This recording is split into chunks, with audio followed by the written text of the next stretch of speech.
Good morning everyone. So in this class we are going to start a new topic that is models.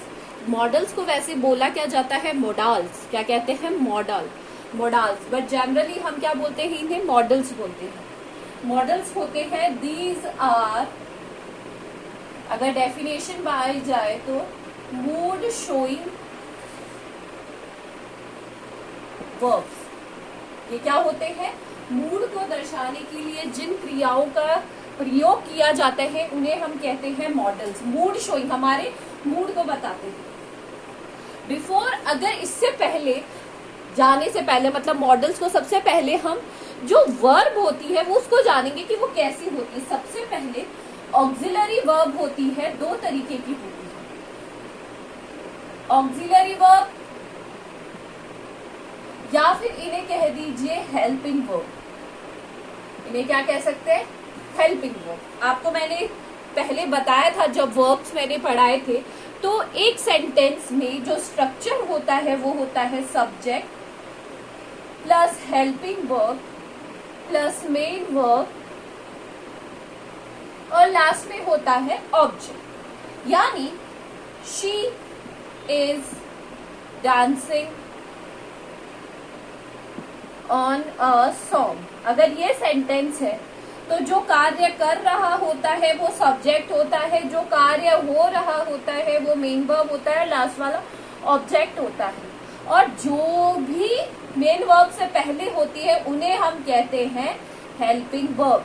ये help करती है main verb को to make the sentence complete. But ऐसा नहीं है कि हर सेंटेंस में हेल्पिंग वर्ब और मेन वर्ब हो, ऐसा जरूरी नहीं है. किसी सेंटेंस में हेल्पिंग वर्ब भी हो सकता है, किसी सेंटेंस में मेन वर्ब भी हो सकता है. बट अब हम बात नहीं करेंगे मेन वर्ब की, अब हम बात करेंगे आज हेल्पिंग वर्ब की. क्योंकि मॉडल्स भी क्या होती है, एक तरीके से हेल्पिंग वर्ब होती है और उन्हें कहा जाता है ऑक्सिलरी वर्ब. उन्हें क्या कहा जाता है? ऑक्सिलरी वर्ब कहा जाता है. आया आपको समझ में? तो ऑक्सिलरी वर्ब या फिर हेल्पिंग वर्ब कितने तरीके की होती है? दो तरीके की होती है. कितने पार्ट्स में डिवाइड होती है? दो. पहला है आपका प्राइमरी ऑक्सिलरी वर्ब. अब प्राइमरी ऑक्सिलरी वर्ब कौन कौन सी होती है? These are used as main verb. ये मेन वर्ब की तरह यूज की जाती है ना. These are used as main verb. किसी सेंटेंस में अगर इन वाली प्राइमरी ऑक्सिलरी वर्ब है और मेन वर्ब नहीं है देन वो सेंटेंस कंप्लीट माना जाएगा. इसमें आती है आपकी is, am, are, do, does, did, has, have, है. ठीक है, ये सारी आती है आपकी बी. ये सारी है आपकी प्राइमरी ऑक्सिलरी वर्ब. ये एज अ मेन वर्ब भी यूज होती है. जैसे देखिए, ही हैज अ कार. ठीक है, ही इज वेल. वो क्या है? वेल है. तो यहाँ पे एज अ मेन वर्ब आ रही है क्योंकि वेल क्या है? एक एडजेक्टिव है, ना कि क्या है वर्ब है, इसीलिए. ठीक है, अब बारी आती है मॉडल और दूसरा होता है model auxiliary. Second is your model auxiliary verb. ठीक है, मॉडल ऑक्सिलरी वर्ब्स क्या होते हैं ये हमारे बताते हैं नेचर को. आपको ये मैं डिटेल में बताऊंगी. अभी कौन कौन से होते हैं? Can, could, may, might, should, would, ought to, dare, need to, etc. ये सारे होते हैं और में ये आते हैं हमेशा मेन वर्ब से पहले आते हैं और इनके बाद हमेशा वर्ब की फर्स्ट फॉर्म आती है. V1 is first form of the verb. क्या आती है इनके बाद? हमेशा मेन वर्ब की फर्स्ट फॉर्म ही आएगी. कौन सी फॉर्म आएगी? First form. ठीक है, ये हो गया आपका प्राइमरी ऑक्सिलरी वर्ब। आज हम से स्टार्ट करेंगे मॉडल ऑक्सिलरी वर्ब। ये आते हैं हमारे टेंस में और इनका यूज है वो हम पढ़ेंगे। ठीक है, आगे आपको समझ में।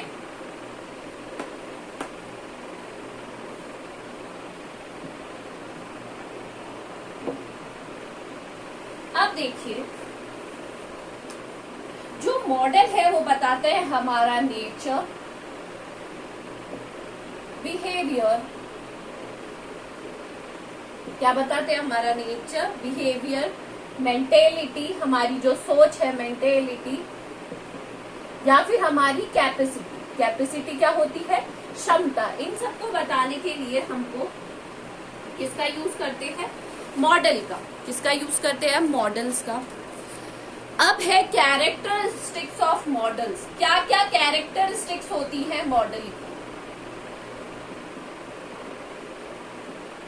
ठीक है, तो सबसे पहली कैरेक्टरिस्टिक ये होती है कि मॉडल के बाद हमेशा मेन वर्ब यूज आती है। मतलब मॉडल के बाद हमेशा मेन वर्ब की में फर्स्ट फॉर्म ऑफ वर्ब ही आती है। ना सेकंड फॉर्म आएगी, ना थर्ड फॉर्म आएगी, ना आईएनजी फॉर्म आएगी। Only first form of the verb is used. Okay, for example, it may rain today. It may rain today. आया आपको समझ में? सेकंड है,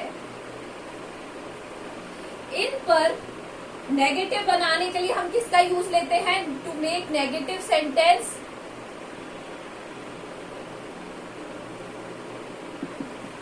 to make negative sentence we add not after modal. Modal के बाद हम क्या लगा देते हैं? नॉट लगा देते हैं। कैसे? He can not walk fast. तो कैन नॉट लगा दिया। नॉट लगाने से क्या हो गया? ये नेगेटिव में होगा। इसका थर्ड ये है कि इन पर नंबर, पर्सन और जेंडर का कोई फर्क नहीं पड़ता है। नॉट अफेक्टेड बाय नंबर,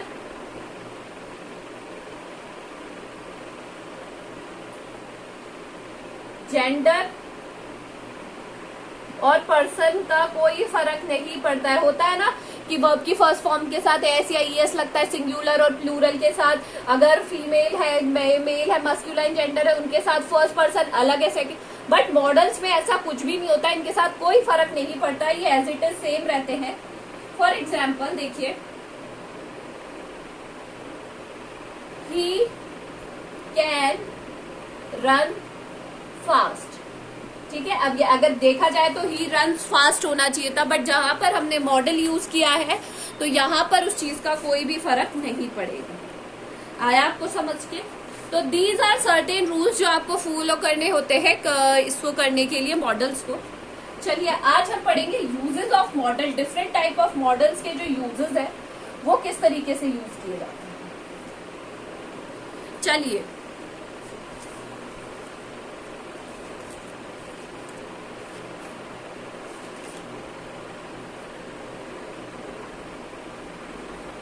सबसे पहला है कैन। ठीक है, कैन का कहाँ यूज में आता है? कैन का मतलब होता है किसी भी चीज को आज्ञा या अनुमति के लिए। सबसे पहला है इसका, किसके लिए? टू गिव या फिर टेक परमिशन। क्या करने के लिए? या तो परमिशन लेने के लिए या फिर देने के लिए। इन प्रेजेंट का प्रेजेंट टाइम में क्या कहेंगे इसे? आज्ञा या अनुमति के लिए। किसके लिए आता है? आज्ञा या फिर अनुमति के लिए। ठीक है, फॉर एग्जाम्पल देखो, यू कैन गो नाउ। तुम अभी जा सकते हो। नाउ कहाँ है? प्रेजेंट में है, प्रेजेंट टाइम की बात हो रही है। और कैन, आप यहां से जा सकते हो, तो यहाँ पे परमिशन देने का काम हो रहा है। आया समझ में? दूसरा है टू शो कैपेसिटी, एबिलिटी या फिर पावर दिखाने के लिए। क्या दिखाने के लिए? कैपेसिटी, एबिलिटी और पावर। कैपेसिटी क्या होती है? क्षमता। कैपेसिटी क्या होती है? क्षमता। एबिलिटी होती है योग्यता। एबिलिटी क्या होती है? योग्यता। और आपको पावर पता ही है, ताकत दिखाने के लिए। For example, I can lift this box. मैं क्या कर सकता हूं? इस बॉक्स को उठा सकता हूं। मैं क्या कर सकता हूं? तो यहाँ पे क्या दिखाई जा रही है? अपनी पावर दिखाई जा रही है ना। थर्ड है इसका टू एक्सप्रेस पॉसिबिलिटी और इम्पॉसिबिलिटी। क्या दर्शाने के काम आता है? पॉसिबिलिटी या फिर इम्पॉसिबिलिटी। पॉसिबिलिटी क्या होती है? संभावना या फिर असंभावना। ठीक है, पॉसिबिलिटी या फिर इम्पॉसिबिलिटी को दिखाने के लिए, जैसे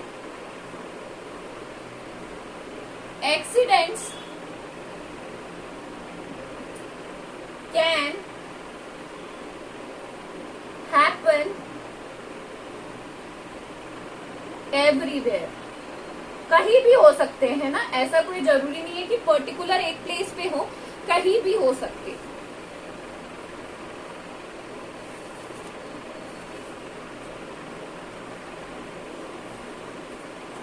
ये हो गए हमारे कैन के यूज। किसके हो गए? हमारे कैन के लिए। इनको आप लिख लीजिएगा, ठीक है, यूजेस और एग्जाम्पल के साथ। दूसरा हमारा है कुड। क्या है? Could. Could is the past form of can. Could क्या है? कैन की पास्ट फॉर्म। आपको पता है कैन अभी किस में यूज आता है? प्रेजेंट में। बट अगर पास्ट फॉर्म में यूज करेंगे तो हम किसका यूज करेंगे? कुड का। ये सेम उसी की तरह होता है। सबसे पहले ability in past. Ability in past, past में आपकी कोई योग्यता होती, जैसे I could speak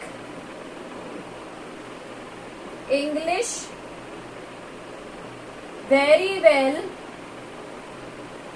when I was a kid. I was a child. जब मैं छोटा था तो मैं इंग्लिश में, ये पास्ट में बात हो रही है, ठीक है। Ability in past. सेकेंड है आपका पावर इन पास्ट, या कुड का यूज ही पास्ट में होता है। पावर दिखाना पास्ट में, I could run fast,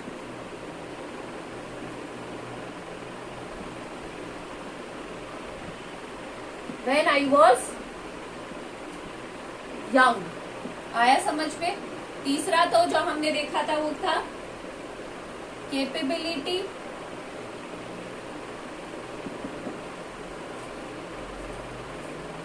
in past.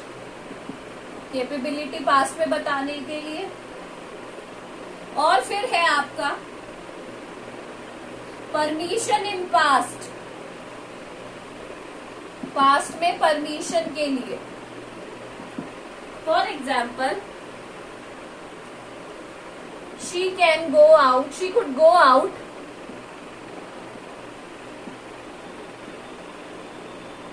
whenever she wanted। वो कभी भी बाहर जा सकती है जब उसे जाना हो।